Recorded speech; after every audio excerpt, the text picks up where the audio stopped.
Today we're going to be talking about how to go from 10 kills to 20 kills on Fortune's Keep. Look, I truly believe that anybody can drop 20 kills if you just do a few certain things. So today we're going to be doing a hybrid breakdown. I'm going to be giving you a few tips for success to start dropping 20 kill games, really then paying attention to how they apply in this game.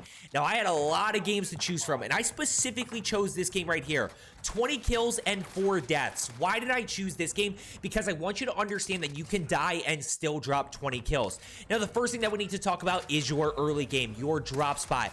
Look, I truly don't believe that it fully matters where you drop, especially with the way that Fortune's Keep games kind of unfold, where you see a much healthier end game compared to Rebirth. In Rebirth, you got to get off to a hot start. You've got to get a few kills, 4, 5, 6 kills in that first circle.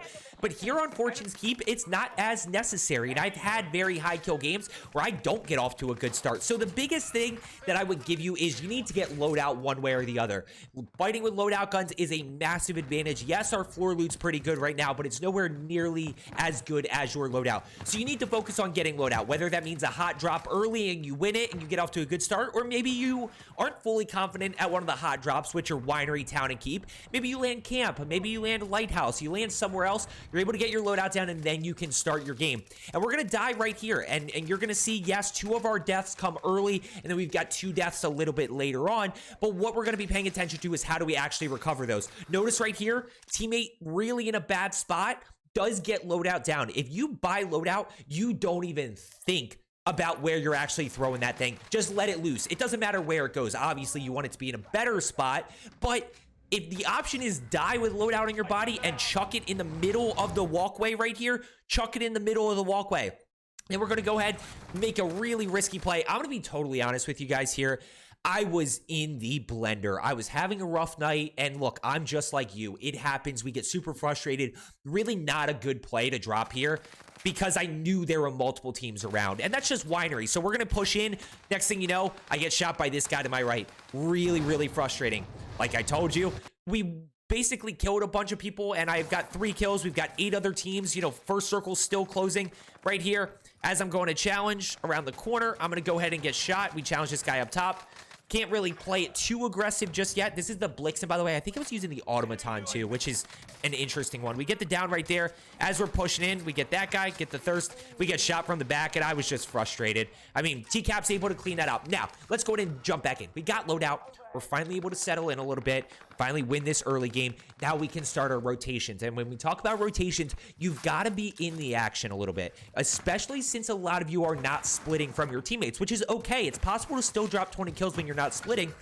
But you got to understand that if your whole team rotates the camp where there's one other team, you're not really putting yourself in a good spot. This is where I talk about the rotations tend to be towards the grotto area. Look at the shots right there with the Automaton. We're able to get that down. Don't go for the thirst just yet. Need to figure out what's going on around me.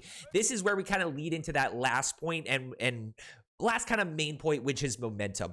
The more momentum we can keep, the better off we're going to be. We need to be in the hot areas, and once we're in that hot area, we need to be acting based on information. You get a kill, you figure out where the next person is or the next teammates are, you quickly make decisions about where you're going to go. So we've got 5 kills, we've got 7 other teams in, and look, we're not talking about execution today. I'll put my how to get better aim video and how to get better movement video down in the comments below for you, but we are talking about gameplay strategy behind dropping 20 kills. We're able to get that down right there. Don't really see anybody. By the way, real quick, if you are looking to get better at the Resurgence game modes, Rebirth, and Fortune's Keep, just consider hitting that subscribe button down below. I do videos every day just trying to help you get better. Now we're going to go ahead and push up this way. I see this guy. And look, that is execution right there, right? I'm able to win that gunfight, and this is one that I specifically want to talk about in terms of being unpredictable. So we're getting shot from that way. We're going to go ahead and reload. Why do I reload before I replate? Well, I can challenge with no plates. I can't challenge with no ammo. So we're going to push back around. We're going to shoulder this corner. Now, notice he peeks right over this way. So I get the first glimpse of him there. So I'm not going to go ahead and re-challenge this same side. Now we're going to challenge the left side. Do I see anything? No. There he is, right? So now we challenge the left side. He's following me where I go. So what do? We challenge around the right side. We deke that way. Then we challenge around the left side. We jump peek this corner to jump as far out as possible, which gives me that window to get the down. So when you pull back, here's what this looks like. Low plates, quick reload, pull back. We're going to jump around the corner. We're going to plate up. We see him right there. We shoulder that corner.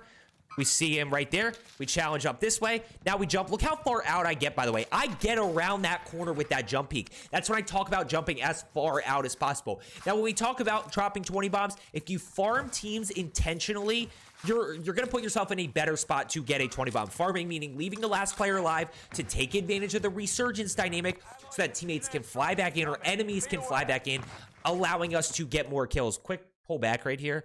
But you can unintentionally and intentionally farm. Unintentionally is when basically the last enemy is so far away it doesn't even matter. You can't wipe that teammate even if you wanted to. Intentionally is purposefully leaving that last teammate alive or that last enemy. This way they can respawn back in.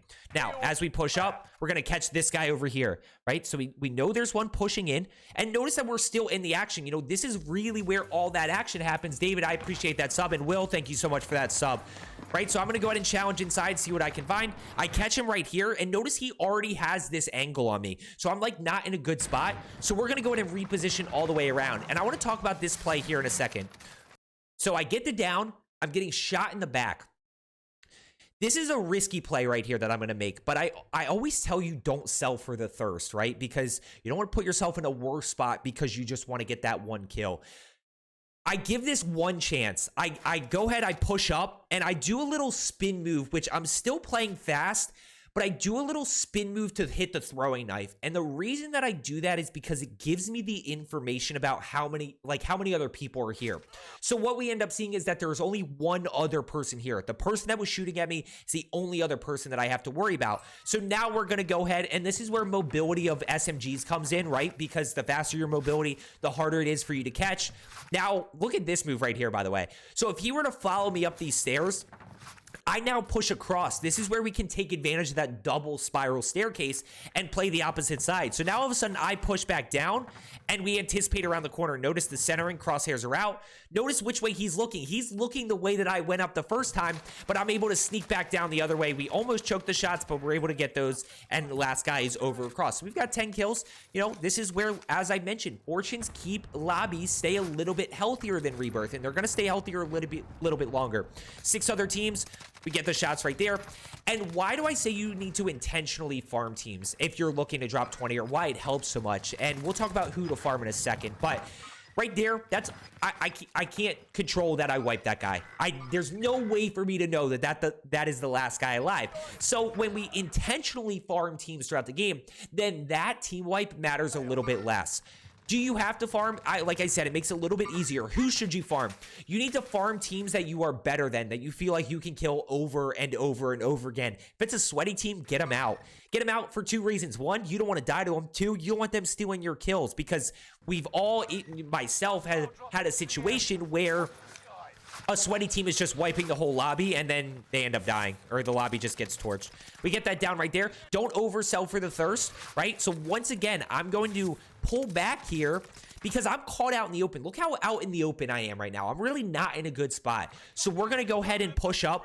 I know that there's one over there. Remember, I got shot in the back, like, I don't know, 10 seconds ago.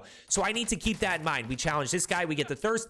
Now I get the information. This is where we talk about momentum, right? So I'm going to use this momentum to my advantage. I'm going to immediately push over, try to see what I can find, try to play a little bit of high ground, take advantage of that with Fortune's Keep, take advantage of that verticality. Now this guy's running away. I'm going to go challenge this guy that I previously downed. Got to be careful, though. As soon as I get this thirst, I'm out. Like, I know they're around there. I know they're somewhere close by, and they're going to be looking in my direction, so we're out of there. We got 13 with 5 other teams. 13 with 5 other teams. You know, in Rebirth, I talk about the anatomy of a 20 bomb, right? If you've been here for a while, you know the anatomy of a 20 bomb. I've talked about it before. If you haven't been here for a while, essentially what that means is, in order to get 20 kills on Rebirth, you want to get 6 kills in the first circle, 12 kills by the end of second. By the way, free kills, we take them. Don't care. Not my problem. We're going to take those. 6 kills in the first on Rebirth, 12 kills by the end of the second. You get 4 kills in the third circle, putting you at 16. Then you get 4 kills to wrap it up. There's not really as much structure here on Fortune's Keep.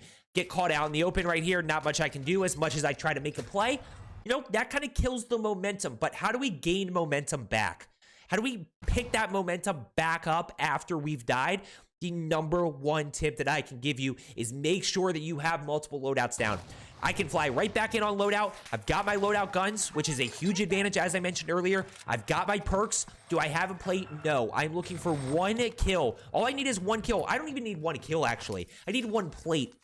Especially because with the Vanguard guns, you can put on that fully loaded. There's not really a ton of other perks that I would choose for that, but we're able to put on fully loaded, and then we can obviously not have to worry about ammo. We don't have to worry about plates or anything like that. We're good to go. So we're going to go ahead and challenge this guy. Notice he gets in the truck. So I'm going to play high ground here. I'm going to put myself in a spot where I can't get run over, and eventually we're able to take him out. This guy was kind of in the blender this game. We're at 15 kills after we get this one right here.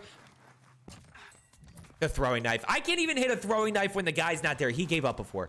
I'm trying to be a little bit more patient about my throwing knives, because it is one thing when, if you miss throwing knives, like, you could die because of it. And I die to it all the time because I miss out on that crucial piece of information about not only where the teammates are, like, or kind of 3 things we get from that. How many enemies are still alive? Where are they in relation to me? But also, where are they actually moving to? Right, I think where they actually moving to is the most important when it comes to momentum, because as you get clean kills, you're immediately able to challenge that next player. Okay, we're inside. Scan for movement. David said he's new around here. Okay, let's go ahead and push up. We got 1 right in front of us. We got Copus around the corner, so got to be careful here. TCAP's already down, and I'm kind of in a weird spot. We're able to hit shots with the Blixen right there. We get the down. We get the thirst. 1 over to my left. Now, watch how we play this here. We're going to be patient. We're going to play our cover. We're kind of in a weird spot. We're able to get that break right there. Serpentine. There, you see why I like Serpentine so much. But if you guys caught this, look at the ghosted player back here. I pulled this back 10 seconds. Ghosted player back here. So you got to keep that in mind. Those are things that you have to pick up on. If you are not using your minimap, that is something that is really holding you back from getting 20 kills. And when I talk about getting clean kills and momentum, right, it allows me to immediately challenge that next enemy. I'm able to get that first kill right there. I'm immediately able to challenge that second guy. If I get broken there, then I've got to figure out repositioning and how I'm going to go about approaching that. Now, why do I challenge this? Well, I challenge that because I kind of had cover from this guy. We took a little bit. I don't even know where he is, by the way. I have no idea.